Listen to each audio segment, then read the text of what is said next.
दादा काल बोलता बोलता बोलले, मला जर आधी माहिती असती तर मी अख्खा पक्षच घेऊन आलो असतो, अशा प्रकारचं वक्तव्य अजितदादांनी केलं। आपल्यासोबत धर्मराव बाबा आत्राम आहेत।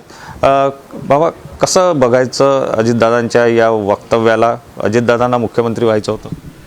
नाही, मुख्यमंत्री अजयदादा यापूर्वी झाले असते, परंतु ठीक आहे, ते त्यांनी जे खंत व्यक्त केलं ते बरोबर आहे। का जर आधी त्यांना सांगितलं असतं तर पूर्णच्या पूर्ण पक्षच ते घेऊन आले असते, तितकं त्यांच्याकडे तितकं शक्ती होती।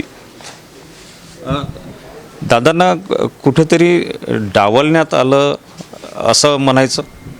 नाही, डावलण्यात आला आता नाही, डावलण्यात आला केव्हा? ते 40 वर्षामध्ये त्यांना संधी जेव्हा होती मुख्यमंत्री बनायचं, त्यावेळेला साहेबांनी जर खऱ्या अर्थाने त्यांनी विचार केला असता की हा माझा मुलगा मुख्यमंत्री झाला पाहिजे असा, तर ते जरूर कुठेतरी तिथे त्यांना राजकीय दृष्टिकोनातून डावलण्याचा प्रयत्न आपल्या घरातूनच झाला आणि त्या दृष्टीने ते काय पुढे मुख्यमंत्री होऊ शकले नाही आणि म्हणून ते मागे राहून गेले।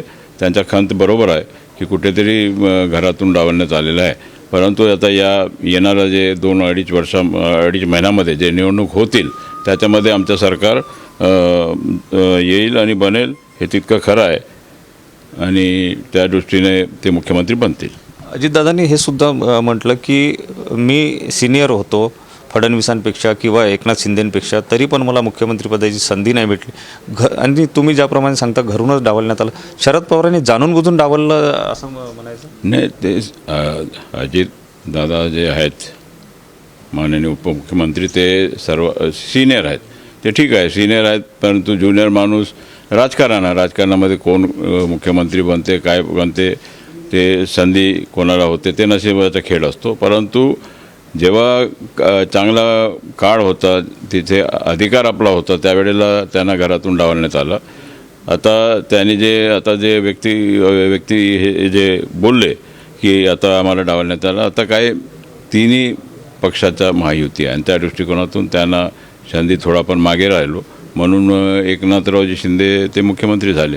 त्यावेळेला जर सगळं बरोबर व्यवस्थित झालं असतं तर त्यावेळेचा परिस्थिती वेगळा होता आणि त्यावेळेला सगळ्यांनी जर समर्थन दिलं असतं तर आज ते मुख्यमंत्री झाले असते। आता अजितदादांना मुख्यमंत्री करण्याच्या दृष्टिकोनातून, कारण पुढे विधानसभा येते आहे, काय नेमका प्रयत्न राहणार आहे? किती जागा तुम्ही लढवणार? नाही, ह्याच्यामध्ये जागा तर आम्ही मागणी करत आहोत, 90 जागा आम्हाला मिळायला पाहिजे।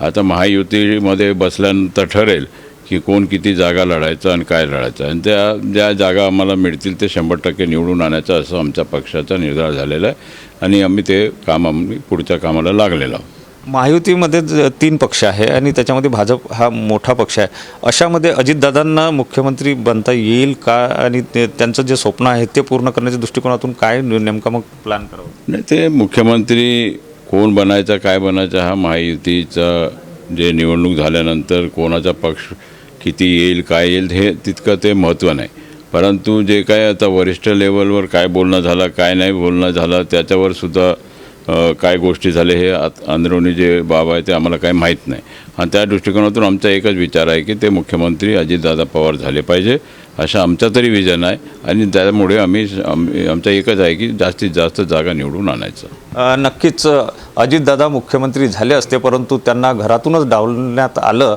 अशी खंत जी आहे ती व्यक्त केली जाते आहे। सुनील लगे, TV9 मराठी, नागपूर।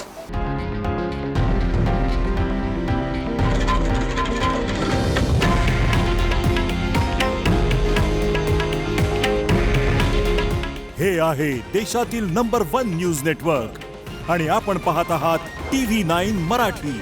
काळजी तुमची, हित महाराष्ट्राचं।